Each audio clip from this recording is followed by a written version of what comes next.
So Ben, I'm going to read you this book. It's called Firefighter by Gail Gibbons.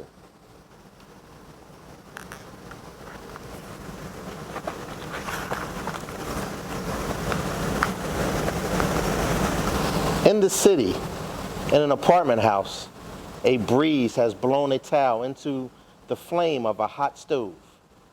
A fire begins. The smoke alarm screams.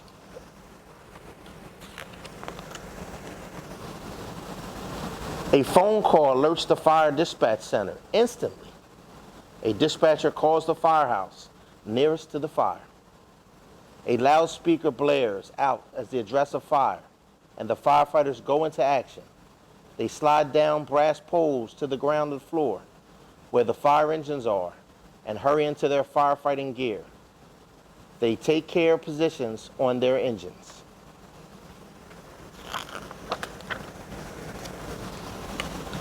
The big trucks roar out of the firehouse. Sirens scream and lights flashing.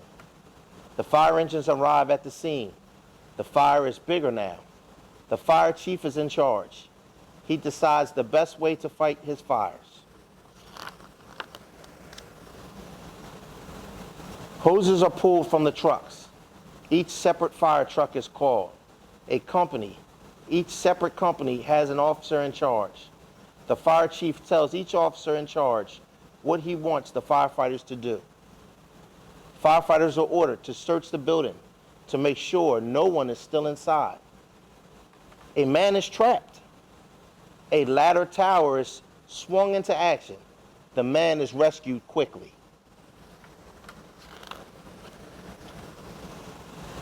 At the same time, an aerial ladder is taking other firefighters to the floor above the fire.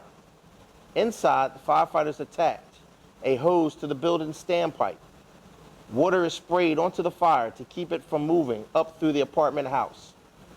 Now the aerial ladder is swung over the roof of the burning building. Firefighters break holes into the roof and windows and let out poisonous gases, heat, and smoke before they cause a bad explosion. There's less danger now for the firefighters working inside the building.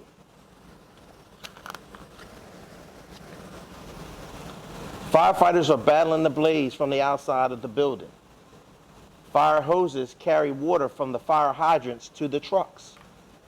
Pumps in the fire trucks control the water pressure and push the water up through the discharge hoses.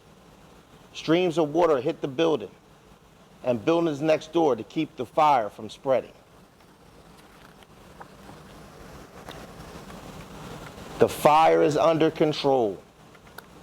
The fire is out. The firefighters cleaned up the rubble. Back to the firehouse. They clean their equipment and make an official report on the fire. City firefighters take turns living at their firehouse. They are firefighters on duty day and night. Between alarms, they practice and train. They teach people fire prevention too. A barn has caught fire.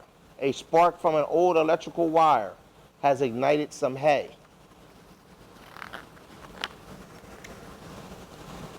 An emergency call is made to the fire dispatch center. There is a central fire dispatch center for several county towns. The dispatcher calls the volunteer firefighters in the town where the fire is. They get the message on their peepers. Volunteer firefighters must leave their jobs or homes to answer a fire alarm, day or night.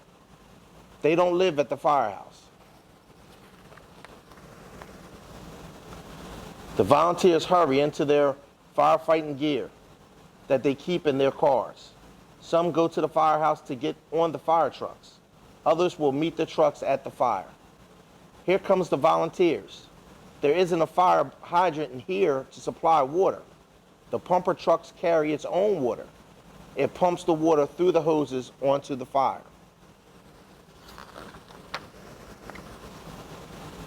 The pumper truck runs out of water. A tanker truck is standing by to help out. This fire is big. It might spread to the farmhouse.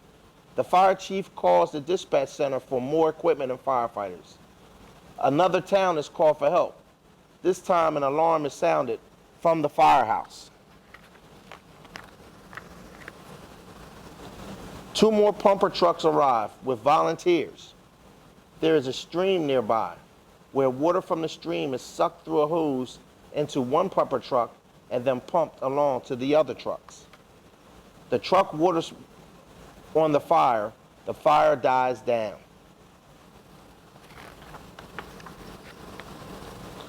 The fire is out. The farmhouse is saved. The chief makes notes for his official report while the firefighters help clean up.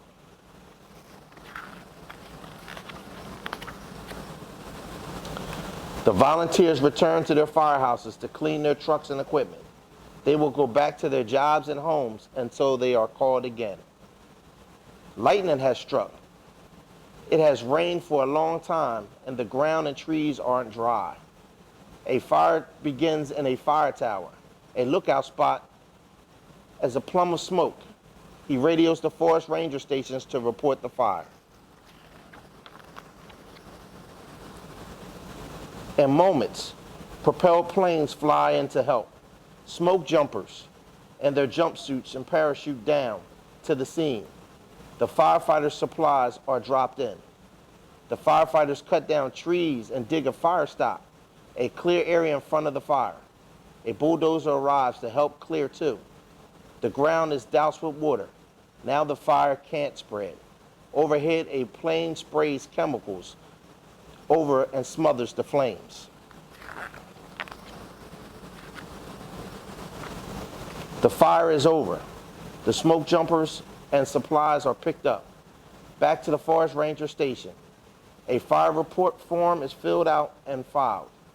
Sometime later, new trees will be planted to help the damaged forest grow again. Some oil rags in an old pier building have begun to burn.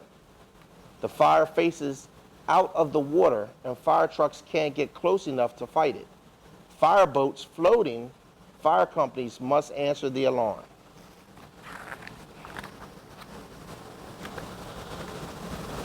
The fireboat aims their water nozzles at the pier building. Big pumps in the boat suck up the large amounts of water and force it through the nozzles. Jets of water stream onto the fire. The fire sizzles and crackles. The fire is out. The firefighters clean up and write their report. Back with their other fireboats, they will patrol the waters on the alert for the next fire emergency. They are ready to fight a fire the moment they are needed.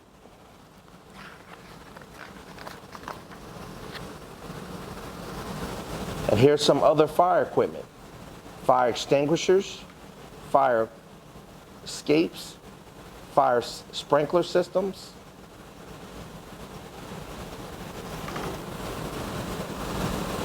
The life nets and the airbags, you don't like that, huh? Well, that's all that we have today. Thank you, Ben.